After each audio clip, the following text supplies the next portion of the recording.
홈, 스위트 홈이란 말이 있죠.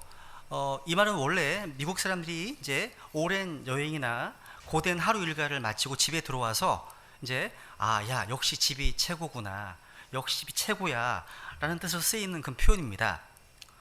저는 성경적 가정을 세우는 일, 이것이 목회 사역의 기본이라고 믿습니다. 미국의 16대 대통령 에이브라함 링컨 아시죠? 그죠? 이 링컨이 잘 아시다시피 평생 지니고 다닌 어머니의 낡은 성경책이 이 링컨의 리더십의 비밀이었습니다. 여러분, 미스바 영적 대각성 운동으로 이제 이스라엘의 거룩한 부흥의 불길을 열었던 사무엘의 능력, 사무엘의 경건, 마찬가지입니다. 어머니 한나의 기도에서 나온 겁니다. 여러분, 한 사람의 인생을 결정하는 감정지수, 그러니까 EQ라고 하죠. EQ. 이 감정지수는 대개 10살 이전에 형성되는데요. 이때 가장 크게 기여하는 것이 부모와 형제들이라고 합니다.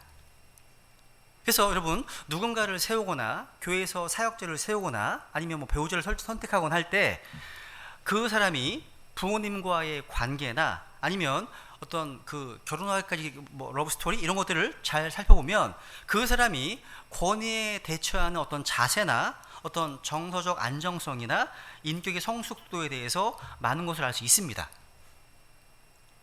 여러분, 국가는 하나님께서 허락하신 조직이지만 가정은 하나님께서 만드신 겁니다. 그래서 가정이 국가보다 먼저이고 가정이 바로 서야 국가도 바로 서게 되는 겁니다. 여러분, 성경에 나오는 많은 훌륭한 가정들을 보면 얼마나 많은 위기와 아픔과 어떤 갈등을 지녀왔는지를 말해주고 있습니다. 여러분, 믿음의 가정이란 문제없는 가정이 아닙니다. 그 모든 문제를 하나님의 방법으로 극복하고 성숙해지는 가정이라고 할 수 있습니다. 그게 믿음의 가정이에요. 제가 이제 5월달 가정의 달을 맞이해서 좀 가정에 대한 설교를 좀 하려고 하는데요.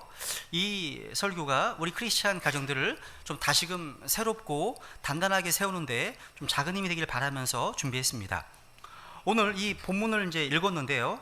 이 본문 관련해서는요, 제가 몇 년 전에 돌아온 탕자 또 집안의 탕자에 대한 이런 제목으로 강의 설교를 한 적이 있습니다. 그래서 혹시 한 구절 어떤 설명이 필요하다 그러시면 그 설교를 다시 들어보시면 되고요. 저는 오늘 포커스가 하나님 아버지의 마음입니다.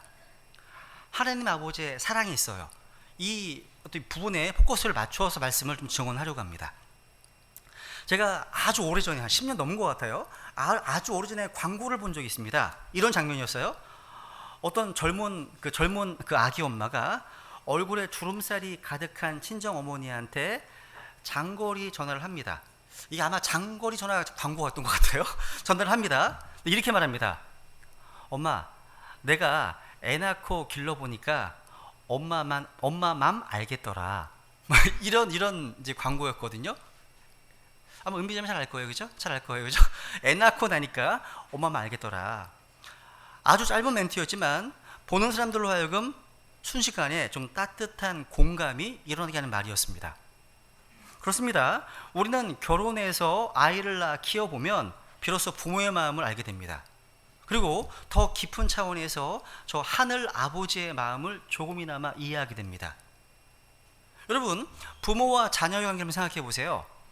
여러분, 부모와 자녀는요, 논리적으로 이해할 수 있는 관계가 아니에요.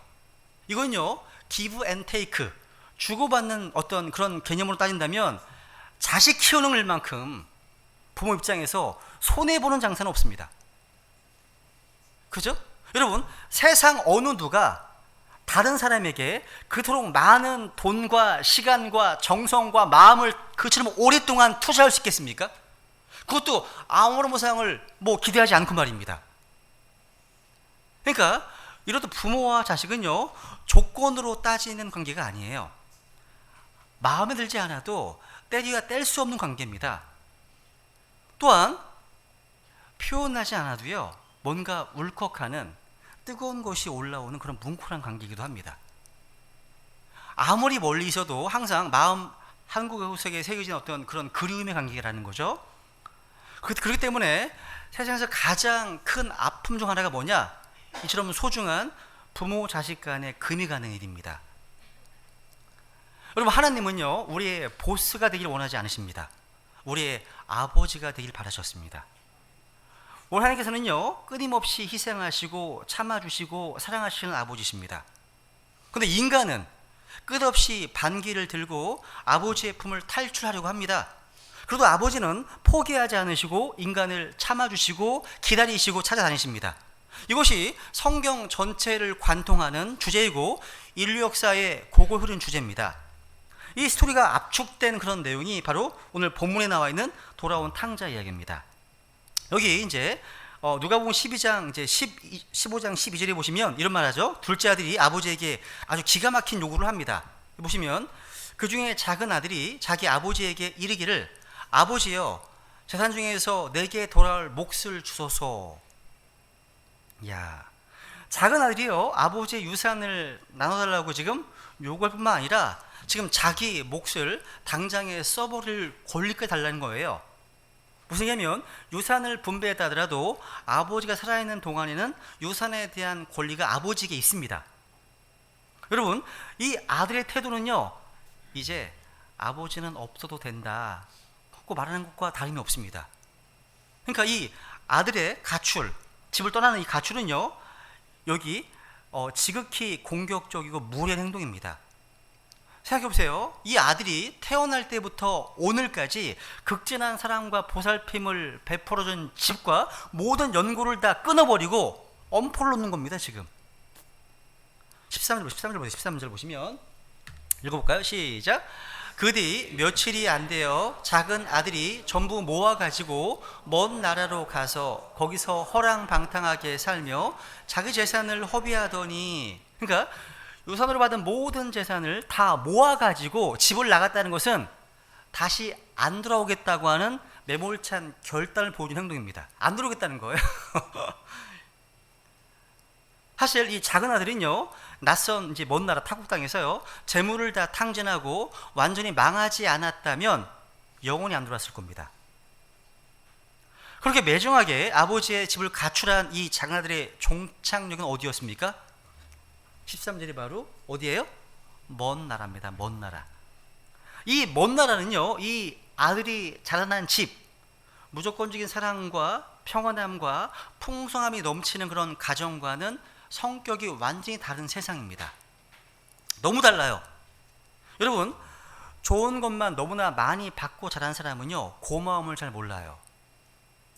작은 아들은요 아버지의 사랑이 얼마나 고귀한 것인지도 모르고 그저 무조건 먼 나라로 가고 싶어 했습니다. 여러분, 모든 것을 갖춘 에덴에 살면서도 선악과의 탐욕스러움에 미혹된 인간과 같습니다. 그러니까 먼 나라는요 뭔가 신비하게 느껴지고 매력적으로 보입니다. 재미있고 흥분한 이야기로 다가옵니다. 아버지의 집을 떠나서 그리로 가기만 하면 구름을 탈 것만 같은 그런 곳입니다. 그러니까 선악과를 먹으면 내가 신들과 같이 될 것이다 라고 속삭이는 이 뱀의 목소리가 이 작은 아들의 귓가에 지금 들리는 겁니다. 여러분, 그런데 집은요, 우리의 본향, 집은요 우리가 아무것도 모르는 어린아이 때부터 내가 너를 사랑한다고 속삭이시는 아버지의 따뜻한 음성이 있는 곳입니다. 여러분, 믿음이란 뭐예요? 언제나 우리에게 영원한 본향이 있다는, 그리고 언제나 우리를 기다리시는 집이 있다는 사실을 의심하지 않는 겁니다. 그런데 여러분, 아버지의 음성만 듣고 자라던 아이가 조금 이제 머리가 커지면서 다른 이상한 목소리들을 듣기 시작하죠.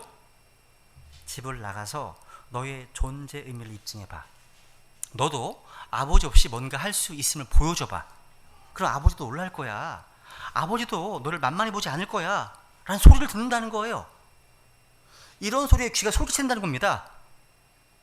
누군가 이런 말을 했습니다. 우리가 세상의 사고방식과 어떤 세상 시스템에 길들여져 있기 때문에 들린 그런 소리를 듣는 거라고.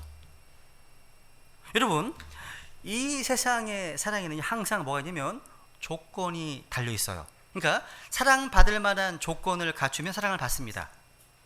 부모님도, 선생님도, 친구도, 직장 상사도 좋은 외모, 또 좋은 성적, 탁월한 능력이 있는 사람들, 즉 사랑할 만한 조건을 갖춘 사람들을 더 사랑해 줍니다. 그래서 우리는 아주 어릴 때부터 그런 조건들을 쟁취하려고 안간힘을 쓰는 거예요. 그렇게 안 하면 사랑받지 못할 것이라는, 그러니까 인정받지 못할 것이라는 그런 불안감에 사로잡혔기 때문입니다.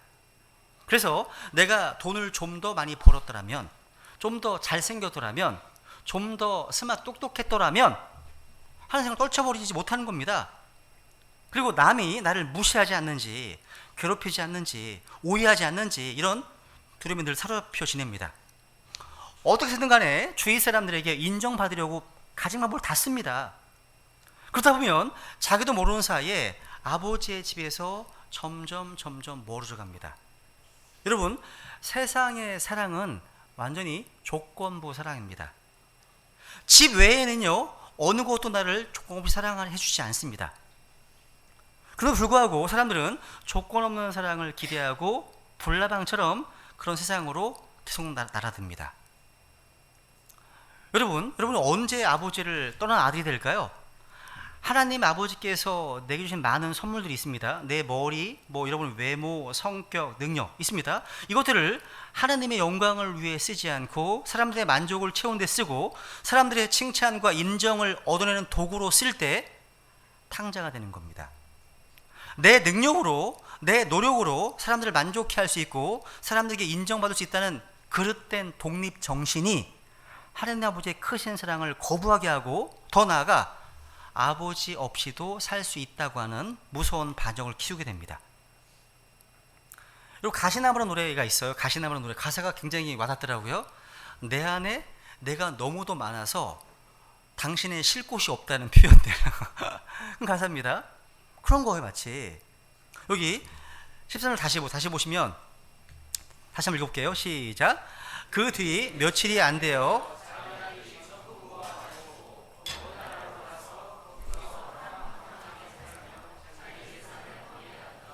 허랑방탕하게 살고 재산을 허비하네요. 여러분, 땀 흘려서 돈을 벌어본 적이 없는 사람은 제대로 돈을 쓸 줄 몰라요. 여러분, 수중에 돈이 있으니까 자신이 강하다고 생각하겠지만 세상은 그렇게 호락호락하지 않습니다. 아주 큰 돈을 들고 도시에 와서 촌티를 내는 이 풋내기 젊은이는요, 도시에 교활한 사람들에게는 아주 손쉬운 먹잇감이 되었을 겁니다. 세상은요, 이런 풋내기를 유혹해서 판단력을 흐리게 만들고 속임수와 술수를 동원해서 흡혈귀처럼 돈을 빨아들입니다. 아버지 집과 세상은 무척 다릅니다. 달라요. 여러분, 아버지 집은 나에게 무조건 주는 곳이지만 세상은 나에게 무엇이든 빼앗아가는 곳입니다.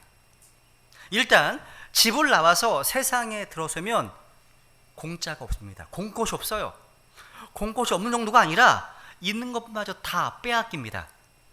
하나님은 우리를 자녀로 보시지만 공중생 통치자 마귀는 우리를 노예로 부리려고 합니다. 여러분, 주인은 노예의 이용 가치 때문에 노예를 데리고 있습니다.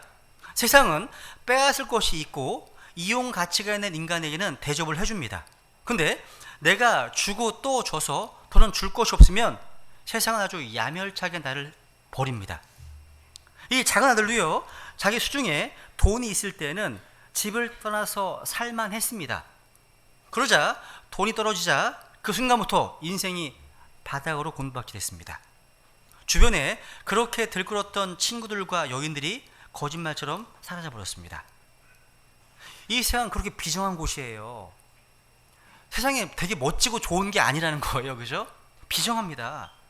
결국 돈이 떨어진 이 작은 아들은요, 먹고 살기 위해서 생전 처음으로 일을 해야 했습니다. 일해본 적도 없고 배운 기술도 없고 심지어 낯선 땅에 왔으니까 가장 비천한 일인 돼지치는 일밖에 할 수 없습니다. 그때나 지금이나요, 유대에서는요, 돼지를 가장 불결한 짐승으로 취급했습니다.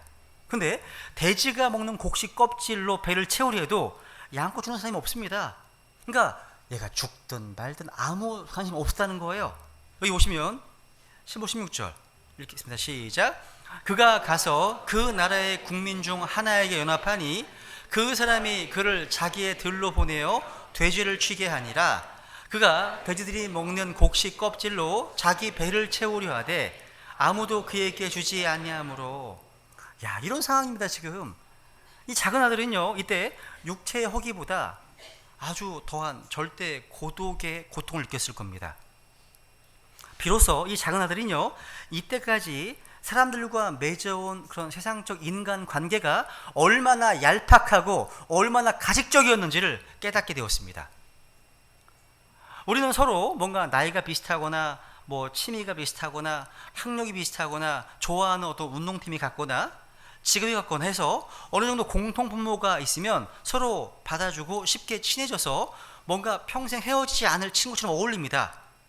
그래서 누군가 처음 만나면 애써 공통점을 찾으려고 애쓰는 것인지 모르겠습니다. 상대와 나 사이에 공통점이 없을수록 나는 소외를 느끼고 고독해집니다. 이 작은 아들에게는요, 돈이 떨어진 바로 그 순간이 자신과 세상을 연결하는 공통분모가 사라진 그런 순간입니다. 그 즉시 피가 거꾸로 솟는 것 같은 공포감이 올려왔고 순식간에 무인도에 버린 것 같은 그런 고독감에 당황하기 시작합니다. 집을 나갈 때는 자신만만한 탈출이었고 새로운 출발이었는데 이제는 갈 바를 모르고 방황하기 시작한다는 거예요. 근데 역설적으로요, 그 방황 덕분에 이제 집 나간 아들은 정신을 차리게 됩니다. 그죠? 그렇게 한 발짝만 더 내디디면 인생이 완전히 끝장나고 말겠다고는 위기감이 엄습한 거예요. 등에서 식은땀이 흐르고 정신이 번쩍 들었습니다. 그래서 17절에 보시면 이런 말씀하죠. 읽어볼게요. 같이 시작. 그제야 그가 정신을 차리고 이르되 내 아버지께는 빵이 풍족하여 나눠줄 수 있는 품꾼이 얼마나 많은가. 그런데 나는 굶어 죽는구나. 이제 정신을 차리게 되었습니다. 여러분, 광야는요 이렇게 우리가 완전 파멸에는 이르지 않도록 경고해주는 인생의 경고등 같은 역할을 합니다. 여러분이 광야 같은 어떤 이런 곳이 있다면, 제정신을 차린 이 작은 아들은요, 자신이 도망쳐온 아버지 집의 풍요로움을 비로소 떠올립니다. 그래서 보시면 내 아버지께는 빵이 풍족하여 나눌 수 있는 품꾼이 얼마나 많은가 얘기합니다. 품꾼, 즉 아버지 집에서 가장 못한 자도 세상을 택하고 도망간 현재 자신보다 훨씬 낫다는 말이죠. 그죠? 다윗이 고백합니다. 시편 84편 10절에 보시면 주의 뜰에서의 한날이 첫날보다 나으니이다. 내가 사악함의 장막들에 거하는 것보다 차라리 내 하느님의 집 문지기가 되겠사오니. 이 사실을 깨달은 거예요. 그런데 돌아가긴 해야겠는데 자기가 한 짓이 있으니까 도저히 돌아갈 면목이 없습니다.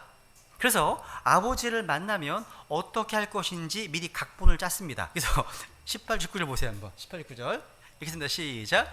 내가 일어나 내 아버지께 가서 그분께 이르기를 아버지, 내가 하늘을 대적하여 죄를 짓고 아버지 앞에 죄를 지었사오니 더 이상 아버지의 아들이라 불릴 자격이 없나이다. 나를 아버지의 품꾼 중 하나로 삼아주소서 하리라 하고. 여러분, 지금 이 작은 아들은요, 아버지도 자기와 같은 사고방식이라고 생각했습니다. 조건적이고 이기적인 그런 사람이 생각한 겁니다.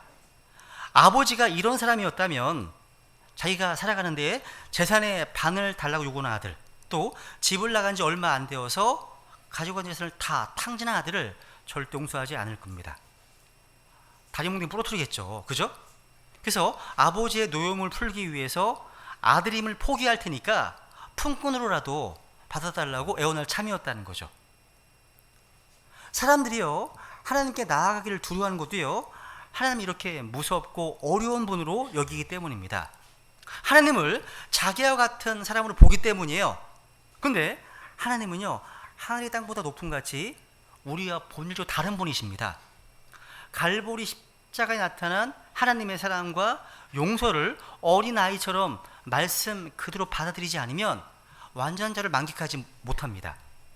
갈보리 십자가의 피로 영원한 구속을 이루신 그 하나님의 용서를 인정하고 온 마음으로 신뢰하고 받아들여야 한다는 거죠. 어쨌든 중요한 것은요, 지금 아들의 자격을 포기하고 결심했다는 사실이에요. 무슨 얘기냐면 비로소 자신이 어떤 존재였는지를 알았다는 뜻입니다. 자신의 진정한 정체성을 발견한 겁니다. 아, 내가 자격 없는 자이구나. 사실 알게 된 겁니다. 자격이 없구나. 작은 아들은요, 자기가 가진 모든 것을 다 잃고 나서야 자기가 진정 누구인지를 알았습니다. 이것이 바로 오늘날 많은 사람들이요, 세상에서 모든 것을 다 빼앗기고 나서야 하나님을 만나는 이유입니다. 하나님께서 말씀하시지 않은 것이 아닙니다. 자기 소리와 생각이 너무나 크기 때문에 하나님의 음성을 듣지 못할 뿐입니다. 그런데 자기 소리가 완전히 죽어버린 지금 비로소 이 작은 아들은요, 아버지의 소리를 듣는 거예요. 그때 가냘프지만 아주 멀리서 들려온 아버지의 음성에 이 작은 아들은 지치고 상한 몸이지만 발걸음을 옮기기 시작합니다. 그래서 이 작은 아들은요, 파멸하기 직전에 깨닫고 돌아왔습니다. 그런데 오늘날 마지막 순간까지도 돌아오지 않는 사람들이 있습니다. 어둠의 세력이 자기를 완전히 사로잡아서 파멸 구렁텅이에 던져버리는 사람들이 있다는 거죠. 몸은 살아있지만 영적으로 완전히 죽은 채 살아가는 사람들입니다. 우리를 둘러싼 흑암의 목소리는요, 항상 뭔가 열심히 노력해야만 사랑받고 인정받을 수 있다고 부추깁니다. 그래서 우리는 다람쥐 쳇바퀴 돌듯이 정신없이 살아가는지도 모르겠습니다. 근데 이런 어둠의 소리에 취해 있으면 나를 조건 없이 사랑으로 받아주시는 아버지의 음성을 듣지 못한다는 거죠. 여러분, 예수님께서 이 땅에 성육신하셔서 하늘에서 이 세상으로 뛰어드신 것은 아버지가 싫어서 하늘을 떠나신 게 아닙니다. 우리를 집으로 데려가시려고 일부러 이 악한 세상으로 추락하신 겁니다. 작은 아들은 세상의 매력에 취해서 떠났지만 예수님은 세상의 추악함을 뻔히 아시면서도 우리 때문에 오신 겁니다. 오셨습니다. 주님께서는요, 이 세상과 매우 다르게 사셨기 때문에 세상에서 핍박당하시고 나중에 세상에 십자가에 못 박혀 돌아가셨습니다. 이는 마치 아주 고귀하고 깨끗하게 자란 어떤 사람이요, 방탕한 동생을 데려오려고 유흥가 술집에 시집해서 매맞고 핍박받으면서 죽기까지 고통당한 것 같습니다. 근데 예수님은요, 숨을 거두시기까지 그 순간까지 그 선택을 후회하지 않으셨습니다.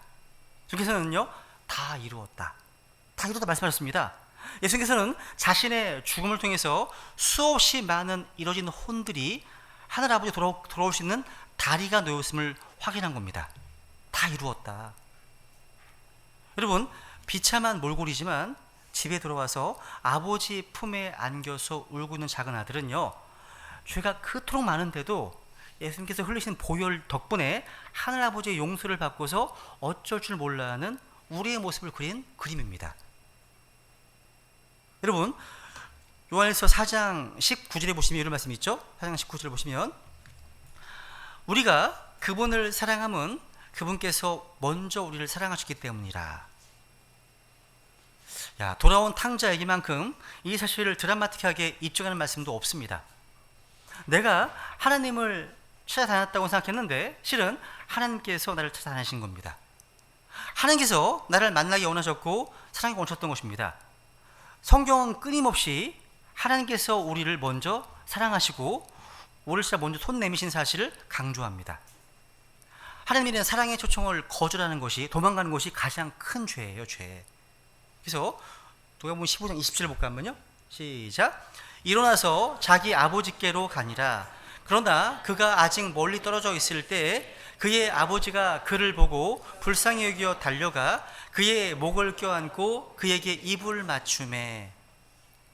야, 이것은요, 아버지가 집 밖에 나와 있었다거나 아니면 유대의 집은 지붕이 크니까 지붕에 올라가서 사방을 살피고 있었다는 뜻입니다.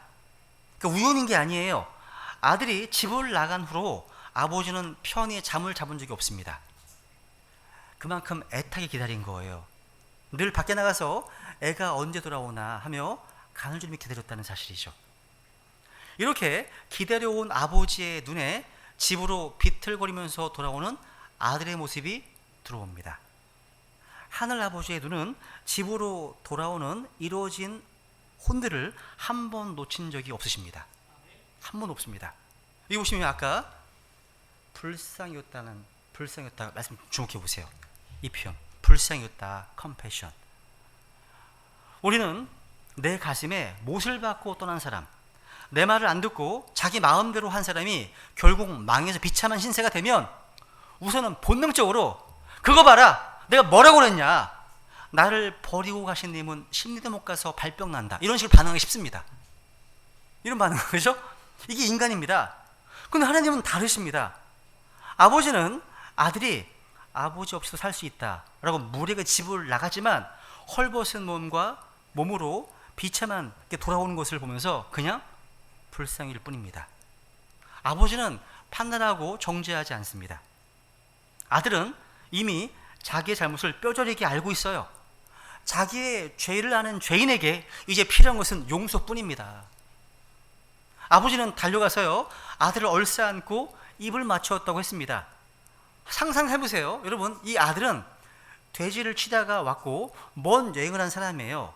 더럽고 냄새나고요, 사람이 넘돌이를 칠 몰골이 이런 겁니다. 이런 몰골입니다. 그런데 아버지는 전혀 개의치 않고 끌어안고 입을 맞춥니다. 아, 그렇구나. 사랑은 냄새를 모르는구나. 그렇죠. 아이가 똥을 싸면 엄마는 뭐 그냥 갈잖아요. 근데 제가 애를 들고 있다가 똥 싸면 애가 똥 쌌네 건너주잖아요. 그죠? 아닙니다. 사랑은 냄새를 모르는구나. 사랑은 더러움을 상관하지 않습니다. 예수님께서도요, 이 땅에 오셔서 나병 자를 만지시고 소경을 만지시고 안진뱅이도 만지시고 사랑해 주셨습니다.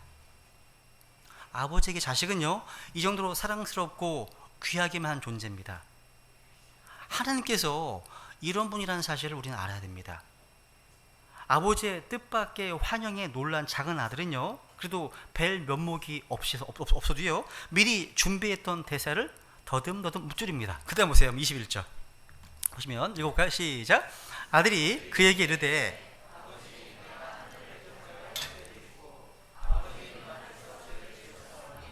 더 이상 아버지의 아들이라 불릴 자격이 없나이다 하나. 원래는 뭐예요? 다만 저를 품꾼의 하나로 써주십시오라는 말까지 해야 되는데 여기서 아버지가 개입했습니다. 개입하는 바람에 그만 말이 끊깁니다.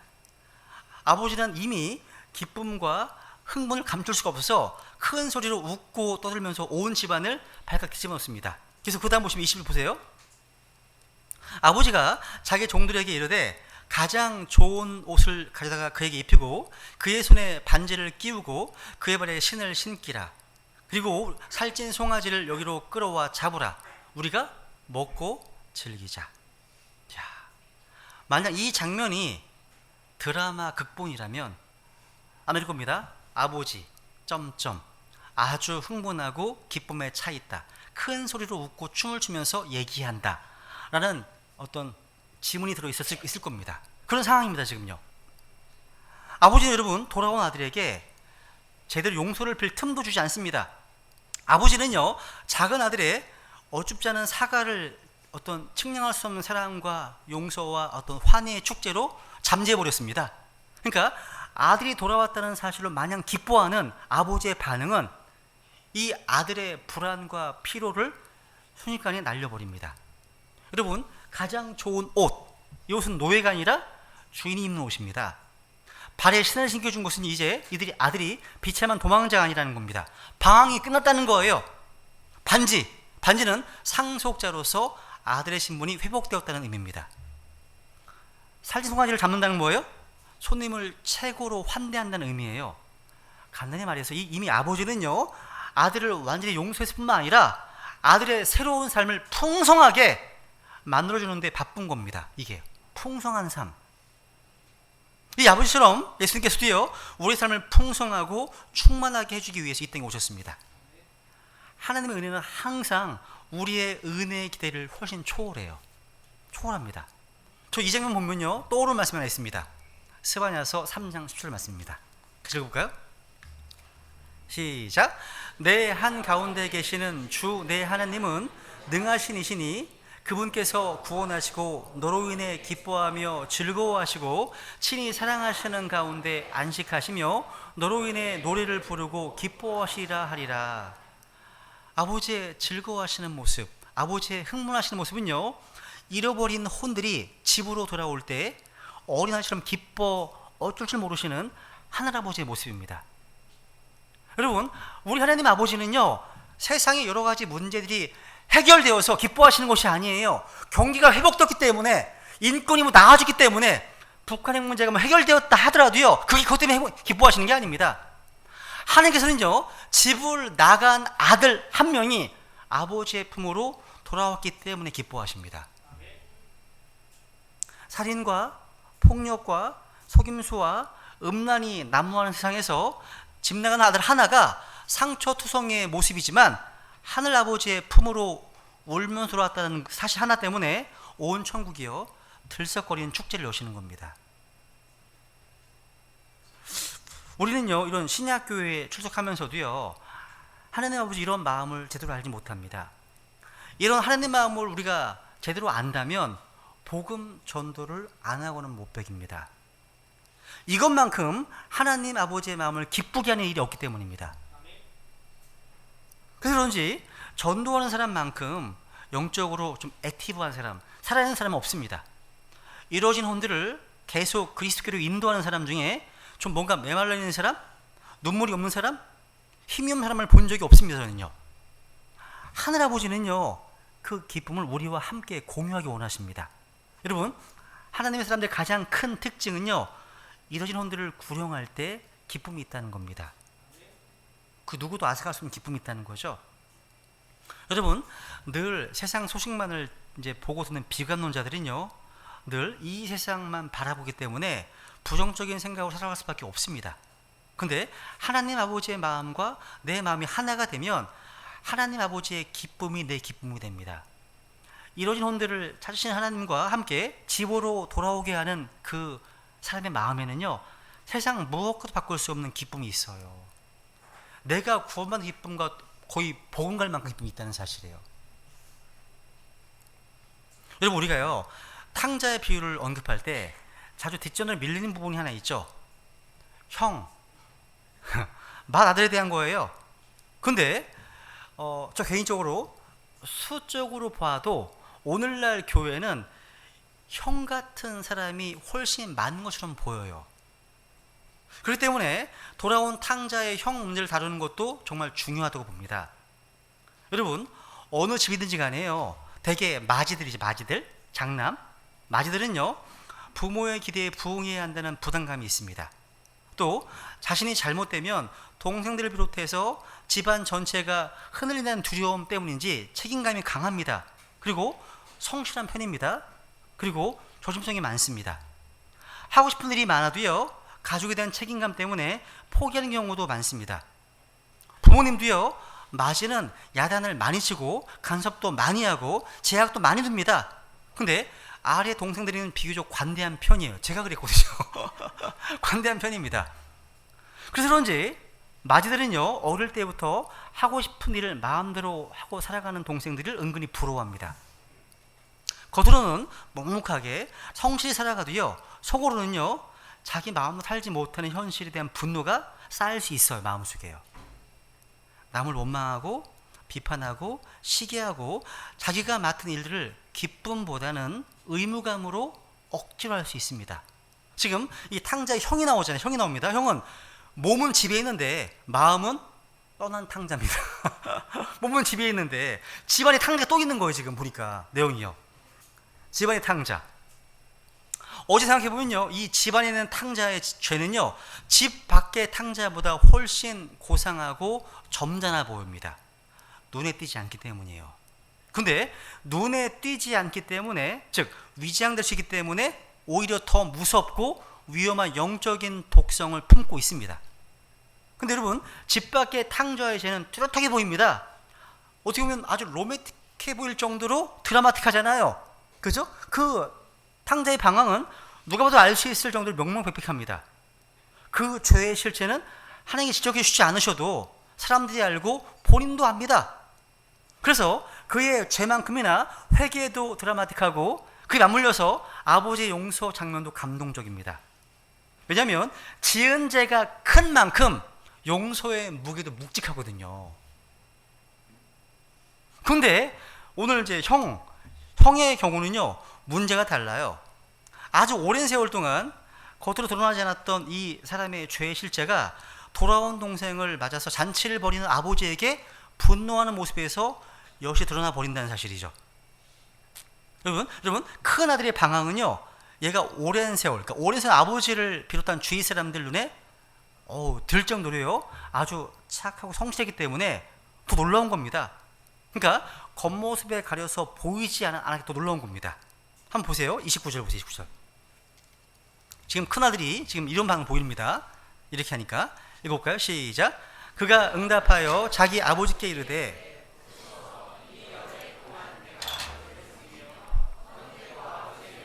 어긴 적이 없거늘 아버지께서 내가 내 친구들과 함께 즐기도록 내게 염소 새끼 한 마리도 결코 주지 아니하셨나이다. 야, 그러니까 지금까지 그 형은요, 아버지 집에 있으면서도 아들이 아니라 차라리 종으로 살았던 거예요. 지금 즉 종처럼, 노예처럼 집안일을 지겹고 힘겹고 짜증나게 여겼다는 겁니다. 자유함이 없어요. 기쁨이 없습니다. 감사가 없습니다. 즉 종의 삶을 산 거예요. 아버지 아들이기 때문에 전혀 그렇게 살 필요가 없는 말입니다. 근데 이렇게 기쁨과 자유함이 없는 마음은 바로 오늘날, 그러니까 그 당시에 바리새인들의 율법적인 신앙의 본질이고, 오늘날 믿은 지 오래된 묵은 닭과 같은 신자들의 문제일 수도 있습니다.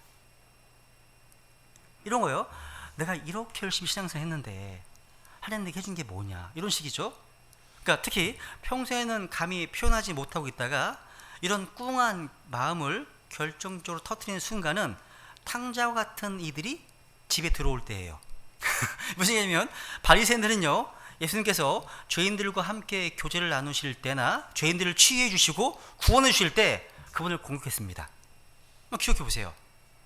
여러분, 우리의 신앙의 본질은요, 하나님께서 내가 아닌 다른 누군가에게 복 주신 것을 보고 내가 보이는 반응에서 드러납니다.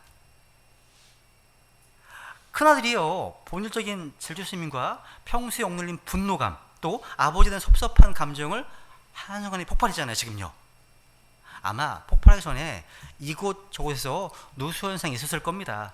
이를테면 조금만 힘들어도 불평하고 남을 원망하고 무례해지고 매너리즘에 빠지고 적당도 해치는 모습 등등. 근데 그 뒤에는요, 엄청난 악의 세력이 흑암처럼 도사리고 있는 겁니다. 이렇게 마지못해서 의무감으로 아버지를 하는 사람, 언제든 건드리면 터질 것처럼 불평 불만이 많은 사람, 지나치게 예민한 사람, 자기보다 못한 영혼들이 하나님의 복을 받는 것을 못 견디는 사람, 즉 이 마다들은요, 이런 사람들은요, 본인도 힘들고 주위 사람들도 힘들게 합니다. 갈수록 외로워져요. 어쩌면 아예 하나님을 모르고 살아간 사람보다 이렇게 이중적인 삶이 더 고통스러울 수 있습니다. 여러분, 집 나간 탕자에게 하나님의 은혜가 필요했던 것처럼 집안의 탕자에게도 하나님의 풍성한 은혜가 필요합니다. 여러분, 근데 아버지가 너무 놀랐을 때는요, 보세요. 아버지가요, 그러니까 작은 아들도 되게 아주 무례하잖아요. 그죠? 무례하고 좀 짜증나잖아요. 그죠? 근데 이렇게 아버지 집에 있으면서도 자기는 종의 취급을 받았을 뿐이라고 펄펄 뛰는 큰아들 역시 얼마나 무례한지 몰라요. 놀랍게도요, 여기서도요, 아버지는 맏아들의 무례함에 분노하거나 꾸짖지 않으시고 놀라운 사랑과 이해와 부드러움이 가득한 언어로 아들을 타이르십니다. 보세요. 이렇게 타이르십니다. 보세요. 31절. 아버지가 그에게 이르되, 아들아, 너는 항상 나와 함께 있고 내게 있는 모든 것은 내 것이니라. 아버지가 부를 때 아들아라고 부르십니다. 아들아. 아무리 나이가 들어도 부모의 눈에는 다 부모 사랑이 필요한 아이로 보이잖아요. 아들아. 아버지는 자신의 입장을 변호하지도 않으십니다. 또 이 큰아들의 율법주의적인 위선을 꾸짖지도 않으십니다. 아들의 무례에 반응하는 대신에 동문서답처럼 부자지간의 친밀한 관계를 상기시킵니다. 잘 보세요. 너는 항상 나와 함께 있다. 아버지와 함께 있는 것이 내게 있는 가장 최대의 특권이 아니냐는 뜻입니다. 아버지와 함께 있으니까 아버지 것이 다 내 것이 아니냐는 뜻입니다. 자기 것을 가지고 종처럼 눈치 보며 살 필요가 없다는 뜻입니다. 큰아들은요, 마치 이런 거예요. 9박 10일 여객선 티켓을 사놓고 이 티켓 속에 식비가 다 포함됐거든요. 이 사실을 모른 채 가진이 없다는 이유로 배를 곤두는 사람과 똑같은 겁니다. 아직 그런 거예요, 여러분. 여러분, 큰아들은요, 하나님 아버지와 함께 있는 것이 자기의 가장 큰 특권임을 알지 못했습니다. 여러분, 아버지 것이 다 내 것이구나, 이 사실을 믿음으로 누리고 있다면 큰아들은요, 넉넉한 마음으로 동생을 품어줄 수 있었을 겁니다. 즉, 하나님의 풍성한 사랑, 하나님의 넉넉한 사랑을 풍성히 누리지 못하면 결국 다른 사람을 품을 여력도 없게 되는 겁니다. 이게 포인트예요. 옳은 일을 알고 행할 능력이 없는 거예요. 먼저 받아야 됩니다. 풍성한 받아야 돼, 경험해야 된다는 겁니다. 그래서 여기 보시면 30절 보세요. 30절. 형의 반응입니다. 읽어볼까요? 시작. 그러나 아버지의 살림을 창녀들과 함께 삼켜버린 아버지의 이 아들이 돌아오매 즉시 아버지께서 그를 위해 살찐 송아지를 잡으셨나이다 하니. 형은요, 집 나간 이 동생의 인생이 파멸로 치닫고 있음을 잘 알았습니다. 그런데 손끝 하나 까딱하지 않았습니다. 자기 늙은 아버지가 매일 동생을 기다리느라 밤을 지새우는 것을 알면서도 질투만 했지 제가 직접 동생을 찾아가서 아버지의 시름을 덜어올 생각을 안 했습니다. 여러분, 하나님과의 관계가 올바르지 않으면, 즉 그 관계가 풍성하지 않으면 집 나간 동생을 데려오는 것이 옳은 줄 알면서도 하지 않습니다. 하지 못합니다. 또 오늘날 우리 눈앞에서 사람들이 하나님 없이 죽어가는 것을 뻔히 보면서도요, 우리는 그들을 아버지의 품으로 데려올 생각을 하지 않는다면 똑같은 겁니다. 똑같은 거예요. 하나님 얼마나 아프실까요? 그런 일을 안 하고 교회 안에서만 서로 질투하고 싸우고 다투기만 한다면 하나님 얼마나 괴로워하실까요? 그죠? 제가 마지막 하나의 예화를 좀 말씀드리고 마치겠습니다. 오래전에요, 리더스 다이제스트에서 노란 손수건이라는 이야기가 실린 적이 있습니다. 어떤 얘기냐면, 광활한 미 대륙을 횡단하는 이 버스, 고속버스예요. 한 무리의 젊은이들이 타서 즐겁게 웃고 떠들고 있는데 중서부의 한 정거장에서 웬 남루한 옷차림의 청년 하나가 버스에 올랐습니다. 청년은 버스 고속에 아무 말 없이 조용히 앉아 있었는데요, 굉장히 좀 근심 어린 표정이었어요. 버스에 있던 젊은이들이 커피와 도넛을 이제 나눠주니까, 이제 말을 붙이니까 이제 마음이 열렸나 봐요. 이 청년이 자기의 사연을 털어놓았습니다. 청년은요, 고등학교 때 집에 있는 돈을 훔쳐서 무작정 도망쳤습니다. 근데 먼 곳에 가서 금세 돈을 탕진한 이 청년은 그뒤 먹고 살기 위해서 온갖 일을 하다가 마침내 도둑질까지 해서 감옥에 가게 되었습니다. 감옥에 있으면서도 이 청년은요, 자신이 부모님의 마음을 얼마나 아프게 했는지를 비로소 깨닫고 편지를 썼습니다. 이 편지에서 이 청년은요, 자신이 정말 잘못했으니까 용서해달라고 애절하게 호소했습니다. 하지만 자기가 지은 죄가 있으니까 용서해주지 않으셔도 원망하지 않겠다, 이렇게 썼습니다. 다만 자기가 추록하는 그날, 바로 고속버스를 타면 오후 몇 시쯤에 동네 앞 버스 정류장을 지나게 될 텐데, 만약 아버지가 자기를 용서하고 받아주신다면 그 정거장 앞에 있는 떡갈나무 가지에 노란 손수건을 하나 걸어달라고 부탁했습니다. 그러면 내려서 집으로 돌아갈 것이고, 그렇지 않으면 버스를 타고 멀리 가서 다시는 돌아오지 않겠다고 했습니다. 그럴수도 추워도 아버지를 원망하지는 않겠다고 썼습니다. 이런 내용이에요. 이 사연을 듣고 젊은이들은 일순간 술렁대기 시작했습니다. 그리고 곧 청년의 고향 가까이 이르자 모두들 창에 매달려서 문제의 떡갈나무를 찾기 시작했습니다. 그러자 정작 청년은 너무 떨려서 감히 밖을 내다보지도 못하고 고개를 푹 숙이고 있었습니다. 버스가 서서히 커브를 돌면서 마침내 그 나무가 보이기 시작했습니다. 순간 밖을 보던 젊은이들이 환호성을 지르고 휘파람 불어대면서 기뻐했습니다. 와! 하면서 뭐요. 그리고 청년 일으켜 밖을 내다보겠습니다. 떡갈나무 가지마다 노란 손수건이 몇 장씩 매달려 있었어요. 떡갈나무 전체가 노란 잎으로 출렁거렸던 겁니다. 그리고 그것으로 모자랐는지 그 앞에 웬 노신사가 엄청나게 큰 노란 깃발을 들고 버스를 향해서 힘차게 흔들고 있는 것이 아닙니까? 그때 청년의 눈에 눈물이 그렁그렁 맺히기 시작했습니다. 그것을 바라보던 버스 안의 젊은이들의 눈도 젖어 있었습니다. 이윽고 버스가 멈추자 청년은 우리 같은 박수를 받으면서 서서히 문으로 걸어갔습니다. 버스는 다시 출발했고 젊은이들은요 꼭 껴안고 울고 있는 부자의 모습이 보이지 않을 때까지 바라봤습니다. 이 내용이었어요. 여러분, 아버지의 품은 항상 열려 있습니다. 돌아온 탕자 이야기가 우리에게 도전하는 가장 원론적인 것은요, 우리가 집으로 돌아와야 한다는 겁니다. 그리고 가장 궁극적으로 도전하는 건 뭐냐? 우리도 하나님 아버지의 마음을 가진 그런 사람이 되라는 겁니다. 집을 나간 자식이 분노할 것이 아니라 파멸의 길로 치닫는 아이들을 보면서 슬퍼하라는 것입니다. 집을 나간 자식이 돌아올 때 정죄하는 것이 아니라 좋아서 어쩔 줄 몰라 잔치까지 벌이는 그런 아버지 기뻐하라는 겁니다. 집 나간 자식이 들어왔을 때 아버지처럼 풍성하게 축복하라는 것입니다. 이게 바로 하나님 아버지의 마음입니다. 사랑입니다. 우리도 그런 하나님의 마음으로 품어줘야 하는 겁니다. 자, 기도하겠습니다.